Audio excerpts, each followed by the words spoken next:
Juda ko'p opalarimizdan savol tushdi. Pombaxtlarda rasvetkalar do'koningizda bormidi? Mana xudo xolasa do'konga chiroyli qilib yilib qo'yganmiz. Bemalol kelaverasizlar. Rasvetkalari juda ko'p, xudo xolasa narxlarni ham opto narxlarga qo'yib yuborganmiz. Konditsioner so'ragan opa-singillarimiz, yana konditsionerlarimiz xudo xolasa zo'r ketyapti. Shoshilib kelib olinglar.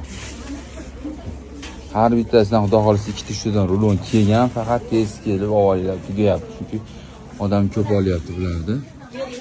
Koreys pombaxtlarimiz ham zo'r mana, rasvetkalarimiz jinsilaridan xudo xolasa zo'r sotyapti. Ertalabdan beri tillalari mana yangicha svetlari ham kelgan. Xudo xolasa rasvetkalari har bitta gulidan 10 ta 15 tadan xudo xolasa svetlari bor. Mana o'sha trendda turgan gulimiz. Juda ko'p opalarim so'radi, mana xudo xolasa keldi. Shoshilib olinglar. Sizlar uchun xizmatdamiz. 40 ming so'mdan pombaxtlarimizni o'lchab beramiz. Hammalaringni kutib qolamiz.